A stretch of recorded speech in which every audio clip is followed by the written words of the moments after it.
हुकूमत पेट्रोल पर सब्सिडी की स्कीम लाने का कह रही है और IMF की तरफ से वाज़ेह तौर पर कह दिया गया है। रॉयटर्स की खबर है कि अब इस स्कीम के तय हो जाने के बाद, इसके नुकात और बाकी नुकात तय हो जाने के बाद ही IMF से मुआहदा आगे बढ़ सकेगा। जून तक पाकिस्तान को $3 अरब वापस करने हैं। पाकिस्तान के ज़र मुआदला के ज़खायर $4 अरब पर हैं, जो कि बमुश्किल पाकिस्तान की महीने की ज़रूरियात के लिए काफ़ी हो सकते हैं। और उसमें हुकूमत ने एक नया काम शुरू किया, पेट्रोल सब्सिडी स्कीम। क्या हुकूमत को नहीं पता था कि IMF के प्रोग्राम में होते हुए या उनके हवाले से मुज़ाकरात होते हुए हम ये काम कर सकते हैं, नहीं कर सकते? सदीक जान, आपको क्या लगता है क्यों हुकूमत ने ये अनाउंस की, जबकि सबको पता है कि ये काबिल अमल नहीं है? ये एक ऐसा ऐलान होता है जो अमूमन इलेक्शन स्टंट होता है, तो हुकूमत अब ये क्यों कर रही है? देखिए, हम उसामा भाई इकोनॉमी के मामले में शहबाज राना साहब को बड़े इंपॉर्टेंस भी देते हैं और उनकी बात पे यकीन भी करते हैं। कल मैं उनके एक प्रोग्राम में सुन रहा था, उन्होंने बहुत एक खौफनाक बात की है और उन्होंने कहा है कि लगता यह है कि हुकूमत जानबूझ के जो है वो डील कर रही है IMF के साथ डील को, और ये चाहते हैं कि स्टाफ लेवल एग्रीमेंट ना हो। क्योंकि आप देखें कि जो मुज़ाकरात हैं उनको 41 रोज गुजर चुके हैं मुकम्मल हुए हुए, और आज तक स्टाफ लेवल एग्रीमेंट नहीं हो सका। दो चीज़ों को मिला के देखना होगा। आज क्योंकि हमारे साथ पहले हामिद खान साहब थे, फिर मियां असलम इकबाल साहब थे, हम वो स्टोरी नहीं कर सके। मुख्तसर बता देता हूँ कि आप एक शहबाज राना साहब की बात को देखें, वो कह रहे हैं कि जानबूझ के जो है वो ऐसे काम कर रहे हैं कि IMF का डील ना हो। और साथ ही जो लतीफ खोसा साहब ने कल इंकशाफ किया, उन्होंने कहा है कि 8 अक्टूबर का इसलिए इंतजार कर रहे हैं कि जो टर्म है सदर जो आरिफ अलवी हैं उनकी टर्म मुकम्मल हो चुकी होगी और जो कायम मकाम सदर हैं वो चेयरमैन सेनेट होंगे, तो वहाँ उस मौके पे जाके ये आइन के साथ खिलवाड़ करेंगे, ये इमरजेंसी लगाएंगे, फाइनेंशियल इमरजेंसी, और फिर ये जो इस असम्बली को एक्सटेंड करेंगे या इलेक्शन को 1 साल के लिए डिले करेंगे।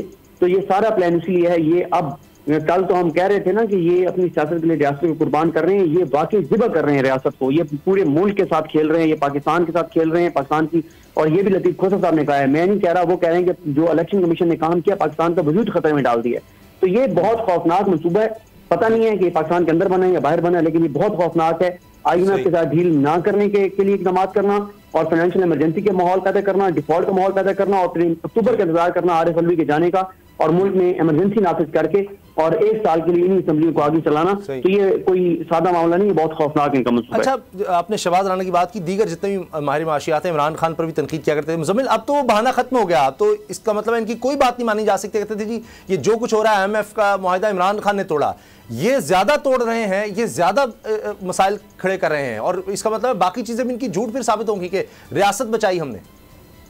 उसामा, सबसे पहले तो सदीक साहब को वेलकम करता हूं मैं, क्योंकि जब से उनकी गिरफ्तारी हुई है उसके बाद आज एक साथ जो है वो बात हो रही है और बड़ी कंडेमेबल तरीके से उनको अरेस्ट किया गया था। So first of all I like to welcome him back. और जहाँ आपका सवाल है वो ये है कि इसहाक डार साहब ने 2013 के बाद से भी जो पॉलिसीज कंटिन्यू की थी और अब भी जो वो कर रहे हैं वो है ही एंटी IMF पॉलिसीज, क्योंकि उनका जो इकोनॉमिक विजन है वो इसी तरीके से है कि मैं किसी तरह से फ्रेंडली कंट्रीज को कन्विंस कर लूंगा, और उसके बाद जो है वो IMF अगर इतनी इंपॉर्टेंस वो नहीं दिखाई देते IMF को। इसीलिए हम देख भी रहे हैं कि अगर डिरेलमेंट की बात भी पहले हो रही थी तो वो कह रहे थे कि जो IMF करना चाहता है वो कर ले फिर, जो कि मैं समझता हूँ कि इंसानिटी होगी इस स्टेज के ऊपर, क्योंकि अगर वो प्रोग्राम मुकम्मल नहीं होता 2019 का, तो जून में हमने एक और प्रोग्राम में जाना है। तो मुझे नहीं लगता कि इसहाक डार साहब ने कभी बहुत प्रो IMF पॉलिसीज फॉर्मुलेट करने की कोशिश की है, और यही उनका स्टाइल ऑफ इकोनॉमिक्स है। और इसीलिए ये जो डैमेज पाकिस्तान को हो रहा है वो एविडेंट है कि मिफ्ता साहब के जाने के बाद से जो डाउन स्लाइड ज्यादा बढ़ चुकी है, वो इसीलिए कि जो इकोनॉमिक विजन है उनका वो यही है कि आर्टिफिशियली पैकिंग करें और जो है वो डॉलर और रेट जो रुपये का रेट है उसको आर्टिफिशियली मेंटेन करें। तो मैं समझता हूँ कि उनका विजन बड़ा क्लियर है इस मामले को लेकर। और जहाँ तक इमरजेंसी की बात ये अभी की गई है, तो अक्टूबर की तारीख रखने में भी यही चीज है कि चाहते यही है हुकूमत के कुछ चेंजेस ऐसे हो जाएं जो उनको सूट करें, और तमाम ऑफिस से जो जैसे सदर पाकिस्तान का जो ऑफिस है वो भी जब खाली हो जाएगा तो उसके बाद मजीद मौका मिल जाएगा उनको लेजिस्लेट करके दरवाजा बंद करने का इलेक्शंस का। तो जैसे ही 90 दिन से बात आगे जाएगी तो उसके बाद जो भी होगा वो अनकॉन्स्टिट्यूशनल होगा, मुझे लगता है। तो ये बहुत बुरी और हॉरेबल मिसाल सेट होने जा रही है, और अनफॉर्चुनेटली आवाम जो है वो सिर्फ देख सकती है, कर कुछ नहीं सकती सूरत हाल में। आज की खबर यह है कि 47% हफ्ता महंगाई हो गई, पिछले हफ्ते 46%, वो भी एक रिकॉर्ड था, उससे पिछले हफ्ते वो भी एक रिकॉर्ड था। तो ये तो बद से बदतर हो रहा है। तो समझ नहीं आ रही कि फिर ये अक्टूबर तक मामला किस तरह से लेकर, देखते हैं इसमें क्या होता है। अगर आपको ये वीडियो पसंद आई तो सब्सक्राइब करें और बेल पर क्लिक करें। तो नजर आ रहा है सामने लिखा हुआ है जुल्म मिटने के लिए, 2 चीजों से मिटेगा भाई। एक अदल की कुर्सी पे जो लोग बैठते हैं ना, वो अदल के हिसाब से फैसले करने लगे, दूसरा कौम निकल खड़ी उस जुल्म के खिलाफ, तो जुल्म खत्म हो जाएगा। या इन दोनों में से कोई एक चीज हो जाए या दोनों हो जाए। अगर 420 का मुकदमा था, उस वक्त अदलिया में जो लोग बैठे हुए केस देख रहे थे, वो पूछते ना यार चीट हुआ कौन है। जब उनको दिखता कोई चीट नहीं हुआ, केस खत्म कर देते। तो जालिम जुल्म कर ही नहीं पाता। 9 जजेस ने नोट बिफोर किया मेरे केस को यार, 1.5 साल चला। शख्सी जमानत का केस, सेम केस इस्लामाबाद में कर दिया। एक ही इल्जाम पे 2 केस हो नहीं सकते भाई। मतलब 60 दिन का वक्त होता है, 102 दिन के बाद मैं जीत गया, केस भरी हो गया, 102 दिन के बाद अपील फाइल की, एक्सेप्ट कर ली। नहीं करते ना एक्सेप्ट, खत्म हो जाता ना जुल्म यार।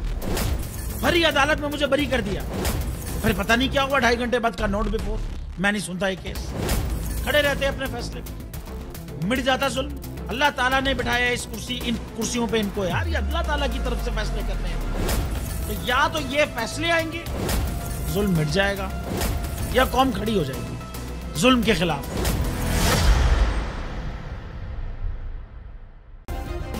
सब्सक्राइब करें और बेल दबाएं ताकि कोई खबर रह न जाए।